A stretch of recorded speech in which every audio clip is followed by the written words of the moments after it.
কি আপনাদের এই অবস্থা কিভাবে হলো? ভিজলেন কিভাবে? আছে না একটা বিচ্ছু, রবিকে সাথে নিয়ে এই অবস্থা করেছে ওদের। তোরা যা, ভিজে জামাগুলো পাল্টে নে, নাহলে ঠান্ডা লেগে যাবে। এরপর আরমান মাইশাকে উদ্দেশ্য করে বলল, মাইশা, আমার রুমে ওয়ার্ড্রোবে দেখো, শার্ট টি শার্ট প্যান্ট সব আছে। মাকে বলো ওদের জন্য বের করে দিতে। আচ্ছা চলো, আমি যাচ্ছি, তুমি একটু এনে দেবে। তার দরকার নেই ভাইয়া, আপনারা উঠছিলেন না, তাই মায়া সিদ্ধান্ত নিয়েছে আজকের দিনটা এখানেই কাটাবে, এবং তার জন্য সবার জামা কাপড় ওই বাড়ি থেকে আনিয়েছে। ওই যে ওই ব্যাগটা ওনাদের জামা প্যান্ট আছে, বড় আম্মু সব ভরে দিয়েছে। আরমান বিছানা থেকে নামতে নামতে বলল, ও আচ্ছা, মায়া কোথায়? ওকে দেখছি না যে। নিচে আছে ভাইয়া, বাগানে পিকনিকের ব্যবস্থা করা হয়েছে, করেছে পাগড়িটা, তাই এখন বাগানেই রান্না করছে। ওয়াও, পিকনিক, তাও আবার বাগানে! দারুণ মজা হবে তাহলে। আমি যাই, তাড়াতাড়ি ফ্রেশ হয়ে নেই।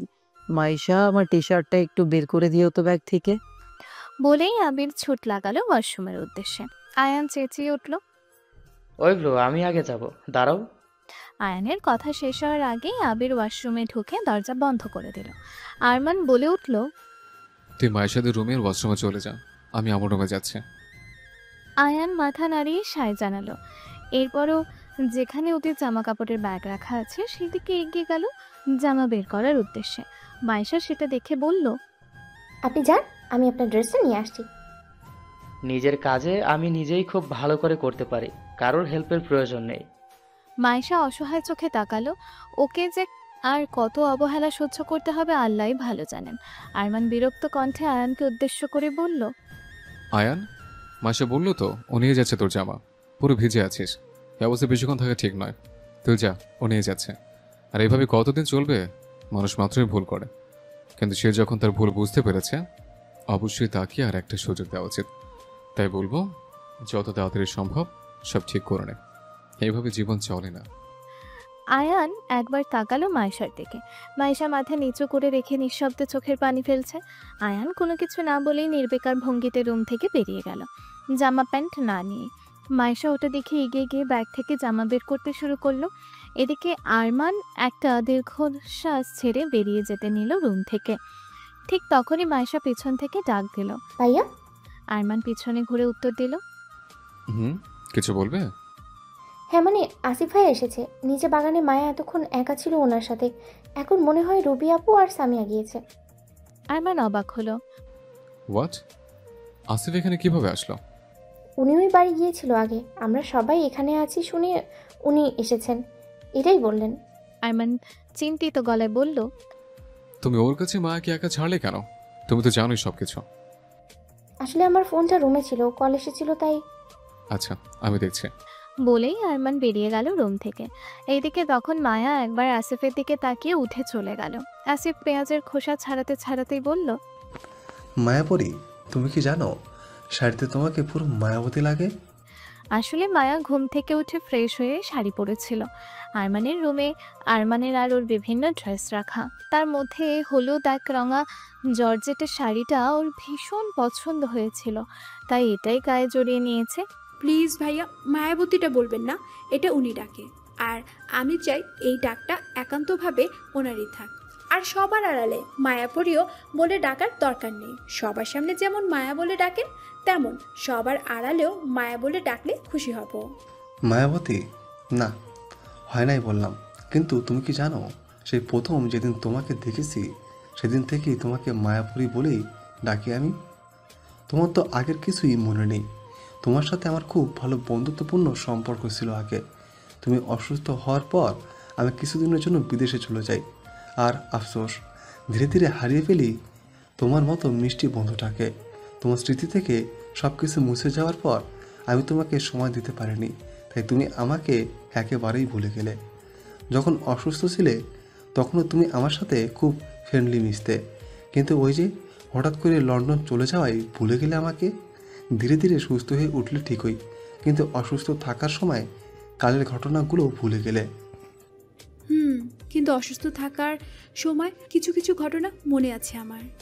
আসিফ আফসোসের সুরে বলল, আর সেই কিছু কিছু ঘটনার মধ্যে আমি নেই। হ্যাঁ, আমার স্মৃতি অনুযায়ী এই নিয়ে 3বার দেখা হলো আপনার সাথে। হ্যাঁ, আর আগের 2বার তো তুমি আমার সাথে কথাই বলনি, শুধু বিরক্ত হয়ে ইগনোর করছো। মায়া কিছুটা লজ্জিত হয়ে বলে উঠল, কিছু মনে করবেন না ভাইয়া, তখন আমার মাথা ঠিক ছিল না। কি করতাম, কি ভাবতাম, নিজেই বুঝতে পারতাম না। আরে এতে গিল্টি ফিল করার কিছুই নেই, জানি আমি সব কিছু। তবে জানো তো, আমি না ভাবতে পারিনি যে তুমি এত তাড়াতাড়ি সব ভুলে আরমানকে মেনে নেবে। এতে মেনে না নেওয়ার কি আছে ভাইয়া? উনি যথেষ্ট ভালোবাসেন আমায়, আমার চাওয়া থেকেও বেশি। আচ্ছা মায়া, আদৌ কি আরমান তোমাকে সব ঘটনা খুলে বলেছে? মানে তোমার সাথে ওর করা অন্যায়গুলো? ভাইয়া, সব বলেছে। উনি কিছু লুকান নেই আমার থেকে, আর এটা হচ্ছে সব থেকে বড় কারণ ওনাকে মেনে নেওয়ার। কিন্তু তোমার তো আগের কোনো ঘটনাই মনে নেই, তাহলে কিভাবে বিশ্বাস করলে যে ও যা বলেছে সব সত্য? আগের ঘটনা মনে নেই ঠিকই, কিন্তু আমার মন বলছে ওনার প্রতিটি কথা সত্যি, ওনার অনুভূতি মিথ্যা নয়। সবাই তো খুশি আমি ওনাকে মেনে নিয়েছি, তার জন্য। আপনি কি খুশি হননি ভাইয়া? আসিফ মায়ার শেষের প্রশ্নটা শুনে হকচকিয়ে উঠল যেন। না, আসলে তেমন কিছু নয়। সবাই খুশি কারণ সবাই আরমানের কথা ভাবছে, আর আমি এগুলো তোমাকে বলছি কারণ আমি তোমার কথা ভাবছি। আমি ওনাকে মন থেকে মেনে নিয়েছি ভাইয়া, আর এখন আমিও খুশি আছি। তাই আগের কথা আর ভাবতে চাই না, আপনাকেও আর ভাবতে হবে না। আমি এখন খুব ভালো আছি, আর এটাই যথেষ্ট। আমিও মন থেকে চাই তুমি ভালো থাকো। আচ্ছা মায়া, তুমি কি জানো তোমার সাথে আরমানের বিয়ের 1 বছর পর আরমান তোমাকে ডিভোর্স দিয়েছিল? আর তাই এগুলো বলছি আমি। তোমার বাবার অসুস্থতার সময় তুমি একা প্রচণ্ড অসহায় পড়েছিলে। সব জানি আমি। উনি আমাকে সব কিছুই বলেছে। বাবার অসুস্থতার সময় খুব খারাপ পরিস্থিতিতে পড়েছিলাম আমি। সেই খারাপ পরিস্থিতিতে পড়ে কিছু ভুল কাজও করে গিয়েছিলাম, যেখান থেকে উনি আমায় ফিরিয়ে এনেছেন। আমাকে কষ্ট দিয়েছে ঠিকই, কিন্তু একদিক দিয়ে যে কতটা উপকার করেছে তা বলার ভাষা নেই। আর এই বিষয়ে কেউ জানে না, কাউকে জানাতে দেয়নি উনি, কিন্তু আমাকে জানিয়েছে। আসিফ কৌতূহল মিশ্রিত গলায় জিজ্ঞেস করল, কি সেই বিষয়, আমি কি জানতে পারি? না ভাইয়া, এই বিষয়টা কাউকে জানানোর মতো নয়। এতে আমি ছোট হব। প্লিজ জোর করবেন না, এটা আমাদের মধ্যেই থাকতে দিন। আচ্ছা, তুমি বলতে না চাইলে জোর করব না। মায়া মুখে হাসি নিয়ে বলল, ধন্যবাদ ভাইয়া।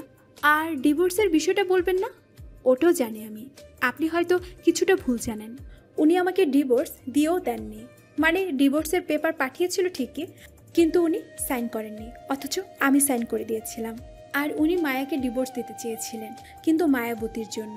আর সেই পিচ্ছি মায়াবতী কিন্তু আমি। ঠিক তখনই সামিরা রুবি ছুটতে ছুটতে চলে আসে, আর যার কারণে আসিফের মুখে বিরক্তিকর ভাব ফুটে ওঠে। মায়া ওদেরকে দেখে বলে, কোথায় ছিলে তোমরা এতক্ষণ? এখনো রান্নার জোগাড় করা শেষই হলো না। রান্না কখন হবে?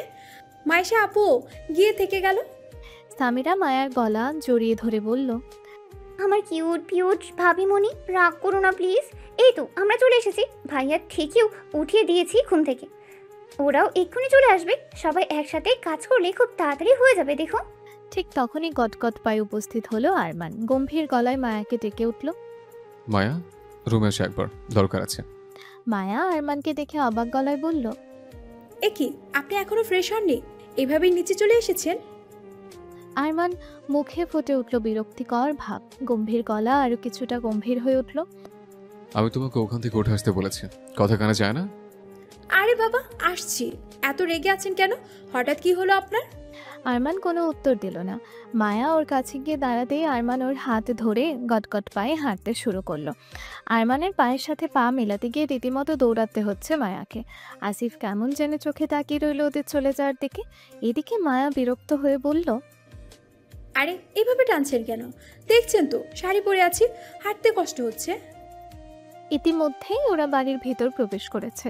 আরমান হঠাৎ থেমে গিয়ে এক ঝটকায় মায়াকে কোলে তুলে নিল। তারপর নির্বিকার ভঙ্গিতে হাঁটা শুরু করলো। আরে কি করছেনটা কি? এই, আপনি আমায় এভাবে যখন তখন কোলে তুলে নিচ্ছেন কেন? হ্যাঁ? আরমান নির্লিপ্ত ভঙ্গিতে জবাব দিল, এনা বললে তোমার শাড়ি পরে হাঁটতে কষ্ট হচ্ছে? সেটা তো আপনি টানছিলেন, তাই। প্লিজ নামান, কেউ দেখে ফেলবে। আরমান সিঁড়ি বেয়ে উপরে উঠতে উঠতে বলল, দেখার মতো কেউ নেই এখন এই বাড়িতে। আবির আয়ন রুমে আছে, তাই মুখ বন্ধ রাখো। তবে শাড়িতে আমার বউটাকে মাশাআল্লাহ অপূর্ব সুন্দর লাগছে। মায়াবতী থেকে একেবারে হলুদ পড়ে নিজেকে কন্ট্রোলে রাখা মুশকিল হয়ে যাচ্ছে আমার। আরমানের এমন কথায় মায়া লজ্জা পেয়ে আরমানের বুকে মুখ গুজল, যা দেখে আরমানের ঠোঁটে ফুটে উঠল নিঃশব্দ এক মিষ্টি হাসি। আরমান মায়াকে রুমে নিয়ে এসে বিছানায় বসিয়ে দিয়ে রুমের দরজা লক করলো। মায়া আরমানকে দরজা লক করতে দেখে বলল, আরে আরে, দরজা লক করছেন কেন? রান্নার এখনো অনেক কাজ বাকি আছে। রবি, মাইশা, সামিরা ওরা আছে তো, ওরা করে নেবে। মায়া বিরক্ত হয়ে বলল, দেখ, এগুলো কোনো কথা? পিকনিক করছিলাম আমরা, আর আপনি আমাদের পিকনিকের 12টা বাজিয়ে দিচ্ছেন। আমি নিচে যাব, আপনি তাড়াতাড়ি ফ্রেশ হয়ে আসুন। বলেই মায়া বিছানা থেকে উঠে চলে যেতে নিল, কিন্তু আরমান আবারও ওর হাত ধরে টেনে বিছানায় বসিয়ে দিল। তারপর গম্ভীর গলায় বলল, চুপচাপ এখানে বসে থাকবে, এক পাও নড়বে না। আমি ফ্রেশ হয়ে আসছি, তারপর একসাথে নিচে যাব।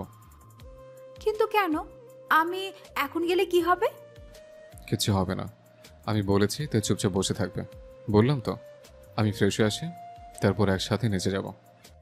মায়া 2 পা বিছানায় তুলে বাবু হয়ে বসে বিড়বিড় করে মুখ বেঁকিয়ে বলল, গম্ভীর মুখ হুলু বিড়াল। দেখ, এভাবে চুপচাপ একা একা বসে থাকতে ভালো লাগে? মায়া বিড়বিড় করে বলল, আরমানের কানে ঠিকই গেছে ওর কথাগুলো। এই তো, এখানে আমার ল্যাপটপ, মোবাইল দুটোই আছে, নিয়ে যা ইচ্ছা করতে পারো। মায়া চোখ ছোট ছোট করে জিজ্ঞেস করলো, যা ইচ্ছে তাই? আরমান ভ্রুকুচকে বলল। কি দুষ্ট বুদ্ধি আটছো এই ছোট মাথায়? মায়া দাঁত বের করে হেসে বলল, বেশি কিছু না, ভাবছি আপনার বিজনেসের ইম্পর্টেন্ট ইমেলগুলোর রিপ্লাই দেব। এই যেমন, আমি আরমান শাহরিয়ার এখন বউ নিয়ে ভীষণ ব্যস্ত, তাই দয়া করে এখন আমাকে ডিস্টার্ব করবেন না। আর একজনকে বলবো, আপনাদের সাথে করা সমস্ত ডিল আমি ক্যান্সেল করলাম বউয়ের কথায়। আমার বউ হচ্ছে আমার জীবন, বউয়ের কথা শেষ কথা, তাই এখন সমস্ত কাজ বাদ দিয়ে বউকে নিয়ে টাইম স্পেন্ড করুন। আপনারাও বউকে নিয়ে খুশি থাকুন, আর আমাকেও খুশি থাকতে দিন। আরমান মায়ার মাথায় হালকা করে চাটি মেরে বলল, এই ছোট্ট মাথায় এত কবুতর কিভাবে আসে? হ্যাঁ, আগে তো তুমি এমন দুষ্ট ছিল না। মায়া ঠোঁট ফুলিয়ে মাথায় আরমানের চাটি মারা জায়গাটায় হাত দিয়ে বলল, এই, আপনি আমায় মারলেন, বধূ নির্যাতনের মামলা দিব কিন্তু। আরমান ওয়ার্ড্রপ থেকে টাওয়েল বের করে গলায় ঝুলিয়ে ওয়াশরুমে যেতে যেতে বলল, দিতে পারো, যদি তুমি তোমার গম্ভীর সাহেবকে হাজতে দেখতে চাও। আর ইমেলে রিপ্লাই দিতে পারো, যদি চাও তোমার হাজবেন্ডের বিজনেস ডুবে যাক। কথাটা বলেই আরমান ওয়াশরুমে ঢুকে গেল। এইদিকে মায়া বিরক্ত হয়ে বিছানায় শুয়ে পড়লো আরমানের ফোনটা হাতে নিয়ে। ফোন অন করতে পাসওয়ার্ড চাইলো। মায়া কোনো কিছু না ভেবেই লিখে দিল মায়াবতী, আর প্রত্যাশিতভাবেই ফোন আনলক হয়ে গেল। তবে ফোনের ওয়ালপেপারে সেট থাকা ছবিটা দেখে অবাক হলো। ছবিটা ওর আর আরমানের, কিন্তু ও জানে না কখন কিভাবে তোলা হয়েছে। ছবিটাতে দেখা যাচ্ছে মায়ার পরনে কালো শাড়ি, জুয়েলারিও ম্যাচিং, আর আরমানের পরনে কালো স্যুট। মায়া আরমানের একটা হাতের ওপর পড়ে আছে, আর আরমান মায়ার মুখের কাছে ঝুঁকে আছে। ছবিটা দেখেই বোঝা যাচ্ছে কোনো একটা ইভেন্টে ডান্সের স্টেপ এটা। দুজনকেই খুব সুন্দর মানিয়েছে, একদম ম্যাচিং ড্রেসে বেস্ট কাপল। মায়া গ্যালারিতে চলে গেল ছবি দেখার জন্য, আর গ্যালারিতেও নিজের অনেক ছবি দেখতে পেল। বেশিরভাগ ছবি মায়ার অজান্তে তোলা, তার ছবিগুলো দেখে স্পষ্ট বোঝা যাচ্ছে। একটা ছবি এমন, মায়া অফিসে নিজের কেবিনে বসে একজনকে তার কাজ বোঝাচ্ছে। সেই ফাঁকে ওর মুখের সামনে পড়া চুলগুলো বিরক্তি নিয়ে হাতের আঙুল দিয়ে কানের পিঠে গুচ্ছে। ঠিক সেই সময় ছবিটা তোলা হয়েছে, তবে কাঁচের দেয়ালের এপার থেকে ওই ধরনের আরও অনেক ছবি আছে। ছবি দেখতে দেখতে কতটা সময় পেরিয়ে গেছে খেয়াল নেই মায়ার। ওয়াশরুমের দরজা খোলার আওয়াজে ঘুরে তাকালো ও, আর তাকাতেই ওর দৃষ্টি আরমানের ওপর থমকে গেল। হাঁ করে বোকা চোখে তাকিয়ে রইল এক দৃষ্টিতে। আরমান ওয়াশরুম থেকে বেরিয়ে আসে অর্ধনগ্ন অবস্থায়, কোমরে শুধু একটা টাওয়েল পেঁচানো, শরীরের বাকি অংশ দৃশ্যমান, আর একটা টাওয়েল গলায় ঝোলানো। শরীর মাথা এখনো ভিজে, মোছেনি হয়তো। লোমসহীন বুকে পানির ফোঁটাগুলো মুক্তোর দানের মতো জলজল করছে। আরমান ধীরে ধীরে এগিয়ে এলো মায়ার একদম কাছে। মায়া তখনও বিছানায় একপাশে চিত হয়ে শুয়ে আছে। হাতে থাকা ফোনটা কখন যে বিছানায় নামিয়ে রেখেছে তার খেয়াল নেই ওর। আরমান মায়ের কাঁধের 2 পাশে 2 হাত বিছানায় রেখে একদম মায়ার মুখের কাছে মুখ নিয়ে ঝুঁকে এলো। আরমানের চুলের পানি টপ টপ করে মায়ার মুখে পড়ে মুখ ভিজিয়ে দিচ্ছে। মায়া তখনও আরমানের নগ্ন বুকের দিকে তাকিয়ে শুকনো ঢোক গিলছে। আরমান নেশাক্ত কণ্ঠে ফিসফিসে আজে বলল, জান, এইভাবে তাকিয়ে থাকলে নিজেকে কিভাবে কন্ট্রোল করব? জানি তোমার হাজবেন্ড ভীষণ হ্যান্ডসাম, তাই বলে তাকে এইভাবে চোখ দিয়ে গিলে খাবে? কথাটা বলেই আরমান ওর মাথাটা ঝাঁকিয়ে দিল। ওর চুল থেকে অনেকগুলো পানির ফোঁটা মায়ের মুখে পড়ল। আরমানের এমন কথায় লজ্জা পেয়ে নাকি চুলের পানি চোখে পড়ায় মায়ের সাথে সাথে চোখ বন্ধ করে নিল তা আরমানের জানা নেই। মায়ার শ্বাস প্রশ্বাসের গতি ভীষণভাবে বেড়ে গেছে, বুক হাবরের মতো ওঠানামা করছে। মায়ের হালকা গোলাপি গোলাপের পাপড়ির ন্যায় অধরে আরমানের চুলের এক বিন্দু পানি ভীষণভাবে আকর্ষিত করছে আরমানকে। একটা শুকনো ঢোক গিলল আরমান। না, আর নিজেকে ধরে রাখতে পারল না ও। অজানা এক মোহের বশে ধীরে ধীরে নিজের দুই পুরুষালী ঠোঁট দিয়ে মায়ের নরম অধর আবদ্ধ করে নিল। হঠাৎই কেঁপে উঠল মায়া, কিন্তু বাধা দিল না আরমানকে। যেন এই স্পর্শটুকু ওরও প্রয়োজন ছিল বহুদিন ধরে। এ এক তৃষ্ণার্থ প্রতীক্ষের ন্যায় দীর্ঘ মরু ভ্রমণের শেষে হঠাৎ স্বচ্ছ ঝর্ণার কাছে পৌঁছে যাওয়া, যেখানে প্রথম চুমুকে শুকিয়ে যাওয়া প্রাণে ছড়িয়ে পড়ে অনাবিল শান্তি ও এক সীমাহীন তৃপ্তি। বেশ কিছুক্ষণ মায়ার ঠোঁটের মিষ্টি সুধা পান করার পর ধীরে ধীরে নিজের ঠোঁট সরিয়ে নিল আরমান। মায়ার চোখ তখনও বন্ধ, চোখের পাপড়িগুলো টের টের করে কাঁপছে। লজ্জায় দুই গালে লাল আভা ছড়িয়ে পড়েছে। আরমান তখনও ঝুঁকে আছে মায়ার ওপর, এক দৃষ্টিতে তাকিয়ে মায়ার মুখের দিকে। এরপর হঠাৎই আরমান উঠে পড়ল, তারপর দুই হাত দিয়ে মায়াকে এক ঝাটকায় উঠিয়ে বসিয়ে দিল। মায়ার নিজেকে ধাতস্থ করার সময়টুকু দিল না আরমান। মায়া পিটপিট করে চাইল আরমানের দিকে। আরমান নিজের গলা থেকে টাওয়েলটা নিয়ে মায়ের হাতে ধরিয়ে দিয়ে বলল, নাও, বউয়ের দায়িত্ব পালন করা শুরু করো। ভেজা চুলগুলো মুছিয়ে দাও। মায়া নিজের লজ্জা ভুলিয়ে মুখে বেঁকিয়ে বলল, হ্যাঁ, আমার বইয়ে গেছে আপনার বইয়ের দায়িত্ব পালন করতে। কাল রাতেই তো বললাম আপনার সাথে আমার বিয়ের কোনো কথাই মনে নেই, তাহলে আমি আপনার বউ কিভাবে হলাম? হুম। আরমান বেডের কাছে দাঁড়িয়ে আছে, মায়া বেডের একপাশে বসে আছে। আরমান মায়ের কাছে কিছুটা ঝুঁকে বলল, তাই বুঝি? একটু আগে আমার ইমেলগুলো রিপ্লাই কি কি বলবে বলছিলে যেন, আর এখন যেটা হলো তুমি কি সেটা চাও? আরমানকে আর বলতেই দিল না মায়া। ওর কথা শেষ হওয়ার আগে বিছানায় হাঁটুতে ভর দিয়ে ঠাড়ো হয়ে ওঠে। একটা হাত আরমানের মাথার পিছনে দিয়ে আর একটা হাত দিয়ে মুখ চেপে ধরল। আরমান তাকালো মায়ার চোখের দিকে। মায়াও কিছুক্ষণ চেয়ে রইল আরমানের চোখের দিকে। এরপর ধীরে ধীরে হাত সরিয়ে নিয়ে বেড থেকে টাওয়ালটা নিয়ে চুপচাপ আরমানের মাথা মুছতে শুরু করলো। আরমান বাঁকা হেসে বলল, সোজা আঙুলে ঘি না উঠলে আঙুল কিভাবে বাঁকাতে হয় তাই আরমান শাহরিয়ারের খুব ভালো করে জানা আছে। আরমানের এমন কথায় মায়া মুখে কিছু না বলে মুখ বেঁকিয়ে আরো জোরে জোরে চুল মুছতে শুরু করলো। আরে এই মায়াবতী কি করছো? মাথার সামনের দিকে থেকে পিছনের দিকে ঘুরে যাবে মনে হচ্ছে। মায়া থেমে গেল, আরমানের মাথা থেকে টাওয়াল সরিয়ে নিল, বলল, নিন, হয়ে গেছে। এখন তাড়াতাড়ি পোশাক পরে রেডি হয়ে নিন, নিচে যাব, অনেক দেরি হয়ে গেছে। আরমান মাথাটা একবার নিচু করে বলল, জো হুকুম বেগম সাহেবা। আরমানের বলার ধরন দেখে মায়া হেসে ফেলল।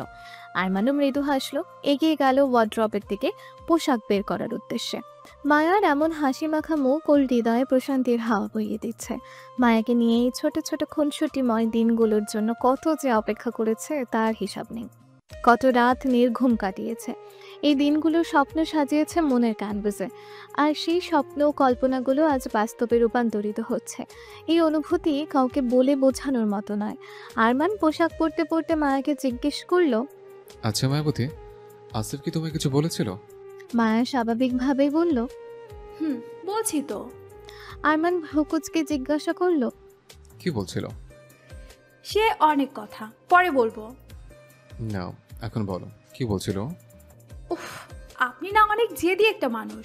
বলছি ওয়েট, মনে করতে দিন। এরপর মায়া ধীরে ধীরে তখনকার ওর আর আসিফের সমস্ত কথোপকথন খুলে পড়ল। আরমানের কপালে চিন্তার ভাঁজ ফুটে উঠল। আসিফ তো ঠিকই বলেছে। আমি যে তোমাকে সব কথা এবং ঘটনা সত্যি বলেছে, এটা কিভাবে বিশ্বাস করে নিলে? মিথ্যাও তো হতে পারে। আপনার বলা কথাগুলো আমার মস্তিষ্ক বিশ্বাস করতে চায়নি, কারণ সেখানে শুধুই শূন্যতা বিরাজ করছে, কোনো স্মৃতির অস্তিত্ব নেই।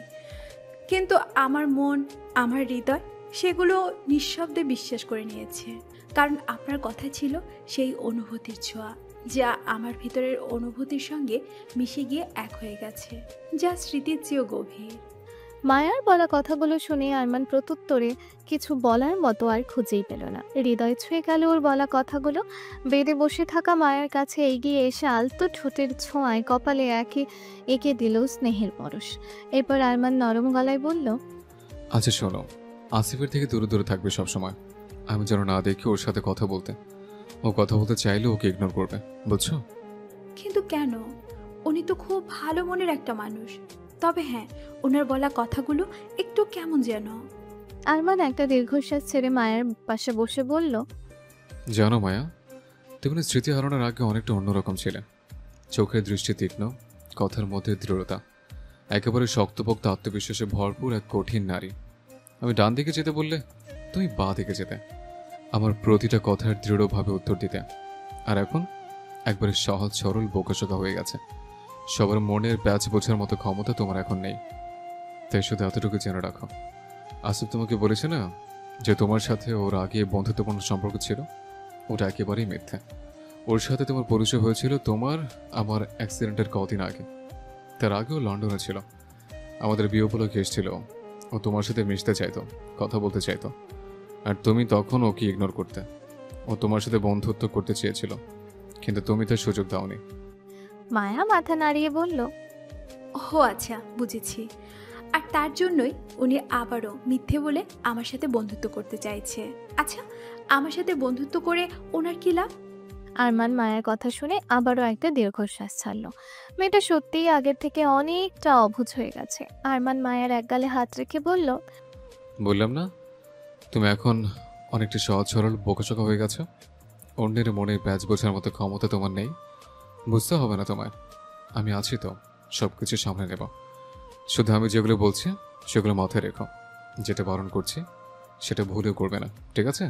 মায়া মাথা নাড়িয়ে বলল, আচ্ছা ঠিক আছে, কিন্তু আমি মোটো সহজ সরল বোকাশোকা নই, যথেষ্ট চালাক।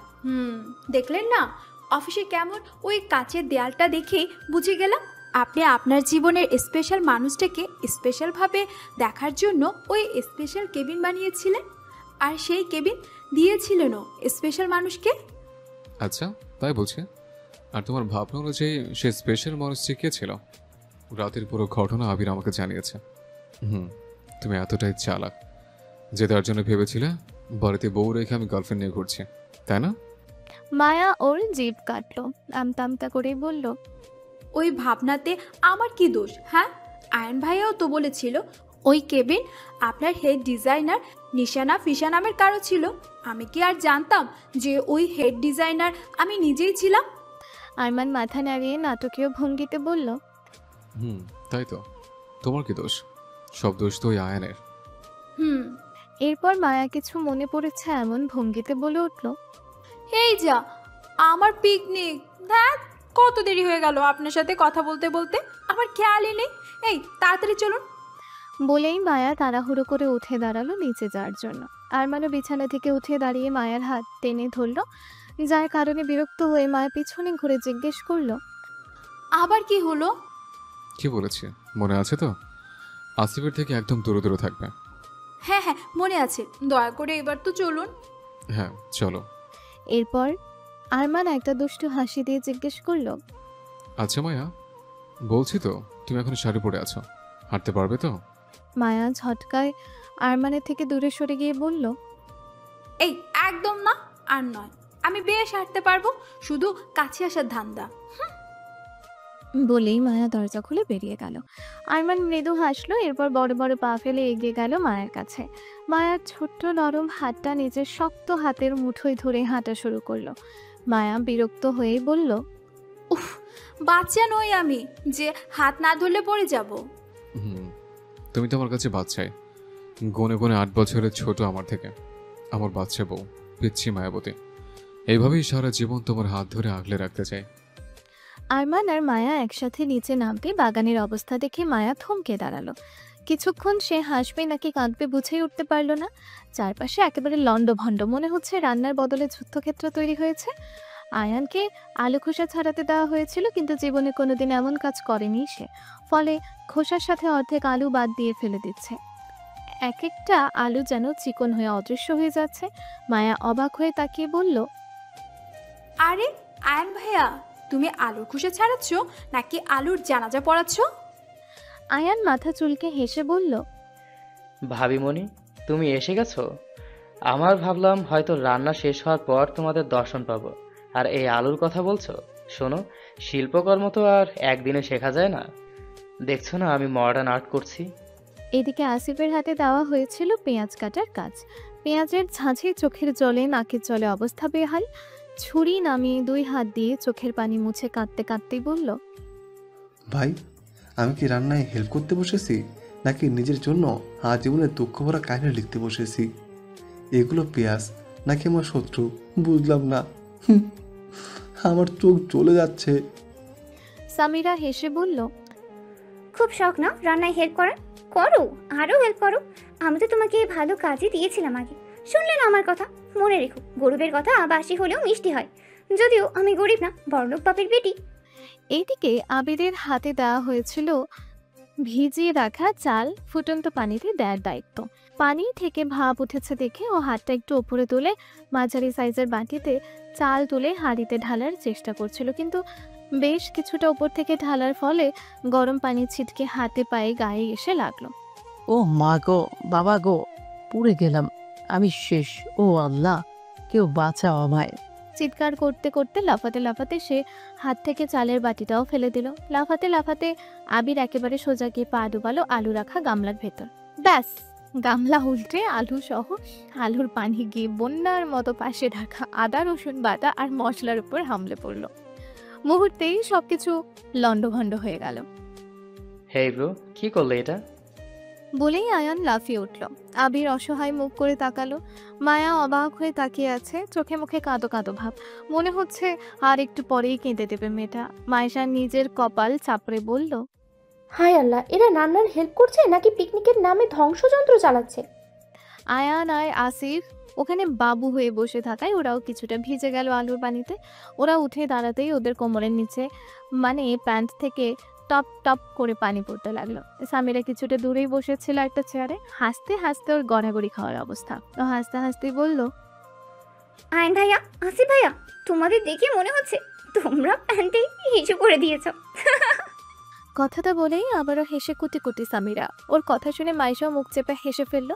এদিকে আসিফ আর আয়ান রকি চোখে একবার আবিরের দিকে তাকাচ্ছে তো আর একবার সামিরার দিকে তাকাচ্ছে।